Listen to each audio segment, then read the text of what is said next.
ایک دفعہ نبی کریم صلی اللہ علیہ وسلم بہت سخت بیمار تھے، اور اتنے سخت بیمار تھے نا کہ ایک دفعہ حضرت ابوبکر صدیق رضی اللہ تعالی عنہ آپ صلی اللہ علیہ وسلم کے پاس آئے تو آپ صلی اللہ علیہ وسلم سوئے ہوئے تھے بستر پر۔ تو حضرت ابوبکر نے سلام کیا تو آپ صلی اللہ علیہ وسلم کی طرف سے کوئی جواب نہیں آیا، یعنی آپ صلی اللہ علیہ وسلم اتنے سخت بیمار تھے۔ تو حضرت ابوبکر سمجھ گئے کہ آپ صلی اللہ علیہ وسلم کو تکلیف ہے، تو حضرت ابوبکر نے کیا کیا، واپس چلے گئے۔ تو تھوڑی دیر بعد کیا ہوا کہ آپ صلی اللہ علیہ وسلم نے ایک شخص کو بھیج دیا کہ جاؤ ابوبکر کو بلا کر لاؤ۔ حضرت ابوبکر آئے تو دیکھا حضور پاک صلی اللہ علیہ وسلم صحیح سلامت اپنے بستر پر بیٹھے ہوئے ہیں۔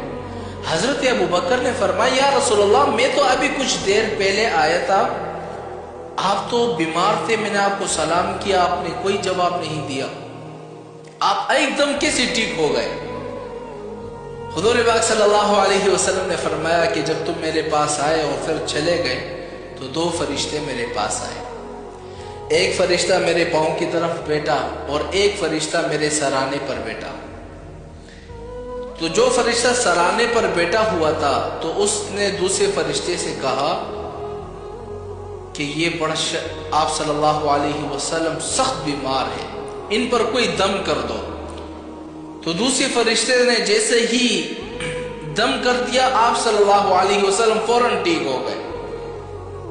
تو اب وہ دعا کون سی ہے؟ حضرت ابوبکر نے فرمایا یا رسول اللہ، وہ دعا کون سی ہے تاکہ کوئی شخص بیمار ہو، سخت بیمار ہو تو ہم اس پر وہ دعا پڑھے، وہ بندہ ٹھیک ہو جائے۔ اب میں آپ کو وہ دعا بتلانے والا ہوں کہ آپ کے گھر میں سے کوئی شخص بیمار ہے، سخت ترین بیمار ہے، سرکاری اسپتال میں ہے یا پرائیویٹ میں ہے، یا گھر میں جس قسم کی کوئی شخص سخت بیمار ہے نا، اس پر آپ جب بھی یہ دعا پڑھو گے نا، وہ بندہ فوراً ٹھیک ہو جائے گا، کیونکہ یہ ایک ایسا عمل ہے کہ جو فرشتوں نے آپ صلی اللہ علیہ وسلم پر دم کیا، آپ صلی اللہ علیہ وسلم ٹھیک ہوئے۔ اب وہ دعا کون سی ہے آپ نے ذرا نوٹ کرنا ہے۔ وہ دعا یہ ہے، بسم اللہ ارقیکا واللہ یشفیکا من کل داء یؤذیکا ومن کل نفس حاسدۃ وطرفۃ عین واللہ یشفیکا۔ کتنی آسان سی دعا ہے۔ اس دعا کو آپ نے کرنا کیا ہے، کوئی شخص بیمار ہے، آپ کا بھائی ہے، بہن ہے، ماں باپ، رشتہ دار، چاچا چاچی، کوئی بھی شخص بیمار ہے، کوئی دوست ہے، گھر میں بیوی ہے یا شوہر بیمار ہے، اس پر آپ نے ایک دفعہ اس دعا کو پڑھ کر سے دم کر لینا ہے۔ انشاءاللہ رب کی ذات سے امید ہے کہ آپ کا شوہر یا آپ کا